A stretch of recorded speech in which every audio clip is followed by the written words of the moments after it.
Before we proceed, what is ethical frameworks? Ethical frameworks are systems that guide people in deciding what is right or wrong. They help evaluate actions and choices based on moral principle. In other words, ethical frameworks serve as a moral compass, helping us choose what is good, fair, and just in a different situation. And there are 4 types of ethical framework that we're gonna discuss. The first one is utilitarianism, second, deontological ethics, virtue ethics, and lastly is natural ethics. So the first one is utilitarianism. Utilitarianism focuses on the consequences of an action. And it says that an act is morally right if it produces the greatest good for the greatest number of people. This means the focus is on the result, what brings the most benefit to the most people. And here's the given example. Imagine a hospital with only 1 ventilator left and 2 patients, a young nurse and an elderly woman or patient. And ang mas pilion is a young nurse who can still save many lives kisa sa tigulang na nga patient nga gamay na lang ang chance ang iya recovery or iya lifespan. And according to utilitarianism nga dapat makadtugid ang ventilator sa babae or sa bata nga nurse pa kaya pa siya mabuligan nga tao in the near future. Utilitarianism reminds us that sometimes we have to think about the greater good even if the choices is difficult. The second one is deontological ethics.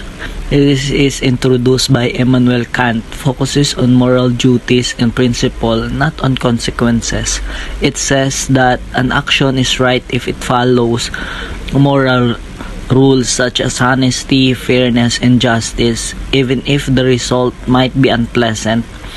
And example, a teacher discovered that one of her favorite students cheated on an exam. If she reports it, the student might get suspended. If she hides, the student will pass. And according to deontological ethics, the teacher should still report the cheating because telling the truth and upholding fairness are part of her moral duty as an educator, even if it hurts someone she cares about.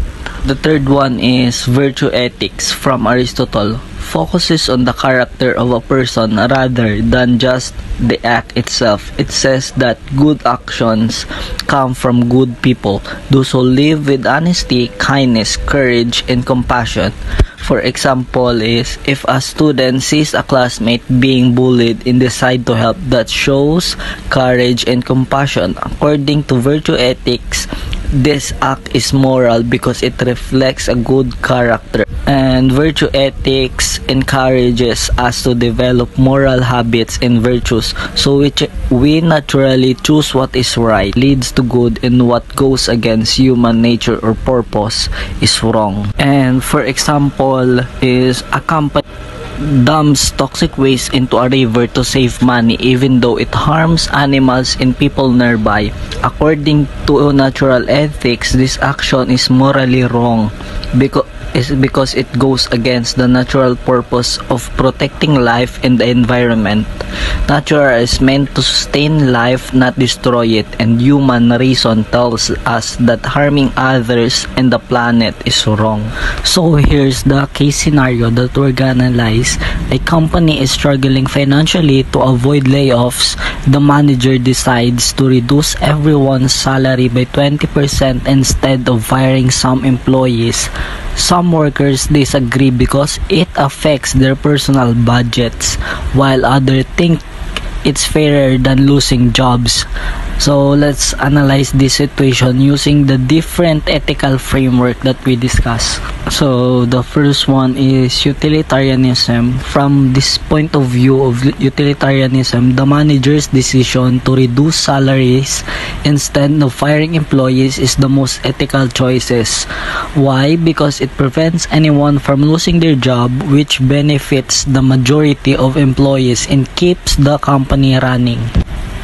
Although some people are unhappy about the pay cut, the overall outcome brings more good than harm. Everyone stays employed. And the second one is deontological ethics. From this lens, the manager must focus on honesty, fairness, and moral duty, not just the outcome. If the manager reduces salaries without proper agreement or consent, that could be unfair and violate employees' rights. Even if the result helps the company survive, the action itself might still be wrong if it breaks moral principles or violates trust. The third one is virtue ethics. A virtuous manager would act with fairness, compassion, and courage. By choosing to reduce salaries equally, the manager shows empathy, caring for all employees rather than letting some lose their jobs. However, a virtuous manager must also communicate openly and honestly about the situation. That builds trust, integrity, and showing that the decision came from a place of good character and moral virtue. And lastly is natural ethics. From this perspective, the manager's decision protects people's right to work and sustain life, which aligns with the natural moral law to preserve life and promote cooperation.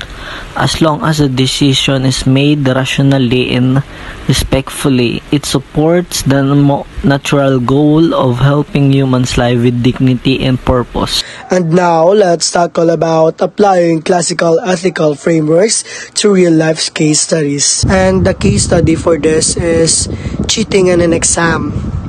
A student discovers that their classmate is cheating during a major exam. The teacher doesn't notice, but the student feels conflicted. Should they report it or stay silent? The utilitarianism, greatest good for the greatest number analysis, is reporting that cheating helps maintain fairness and integrity in the class. It discourages others from cheating and ensures grades reflect true efforts. The deontological ethics, duty and rules analysis. The student has a moral duty to uphold honesty and fairness. Even if reporting causes harm to the classmate, the rule against cheating must be followed. Virtue ethics focus, good character and moral virtue. The analysis, a virtuous student values honesty, integrity, and fairness.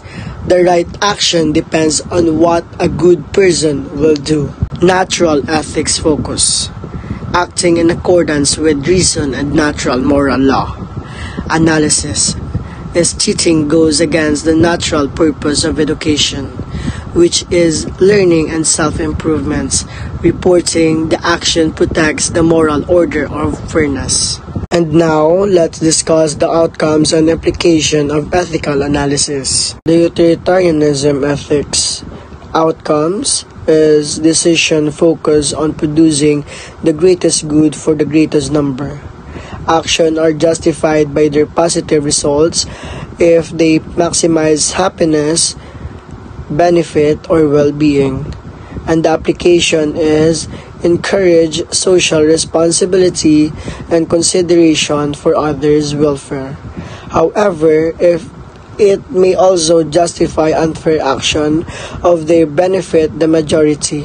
For example, sacrificing one for many. Deontological ethics outcome, the focus is on moral duties, principle, and rules. Now, outcomes is people act ethically when they follow universal moral laws such as honesty, fairness, and respect. The implication is promotes consistency, integrity, and accountability.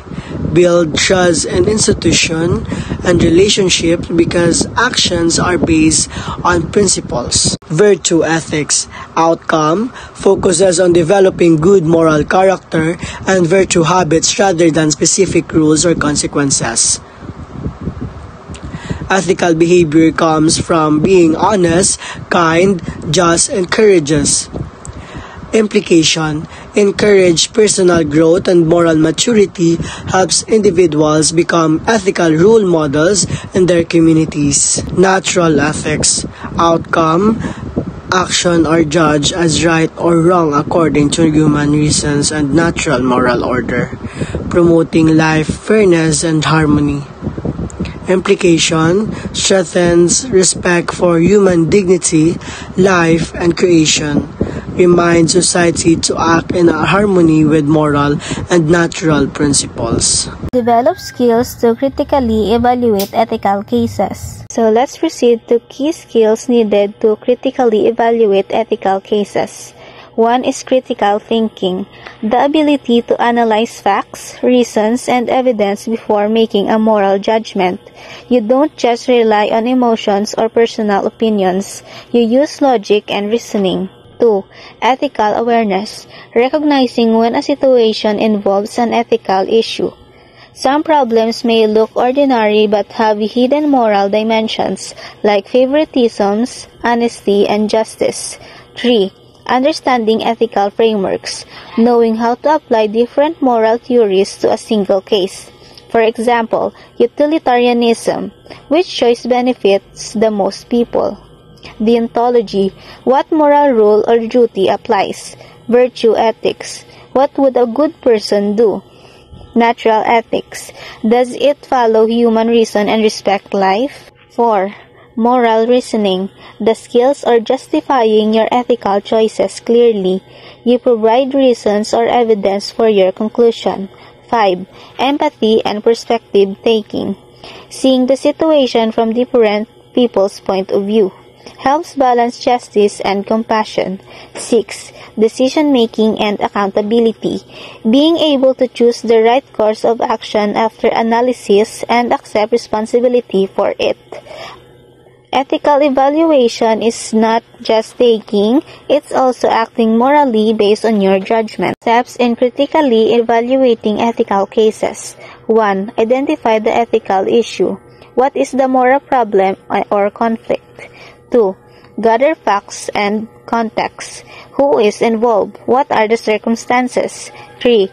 Apply ethical frameworks. Examine the case from multiple perspectives: utilitarian, outcomes, deontology, duty, virtue, character, natural, reason, and purpose. 4. Evaluate and compare.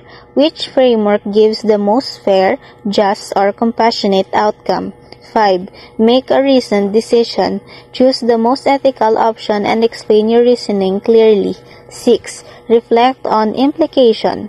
What can we learn about this case? So next is reflect on the application of ethical framework in personal and professional context. Application in professional context. In a professional world, whether as a teacher, nurse, engineer, or office worker, ethical frameworks help guide behavior, decision, and relationship. They ensure that our actions reflect fairness, accountability, and compassion. Utilitarianism. Decisions at work should aim for the greatest good for the greatest number. For example, as a teacher or team leader, I try to make decisions that benefits the whole group, not just one person. Deontological ethics. Professional duties must be respected, following policies, being honest, and treating people equally. For example, grading students fairly or reporting misconduct. Even if it's uncomfortable, fulfill my duty to uphold justice. Virtue ethics. Success is not only about performance, but also character, being respectful, humble, and reliable. For example, showing patience and understanding towards co-workers or students builds a positive environment. So lastly is natural ethics. Acting accordingly to a reason, fairness, and respect for life promotes a healthy work culture. For example, avoiding discrimination, protecting the environment, and prioritizing human well-being align with natural moral order.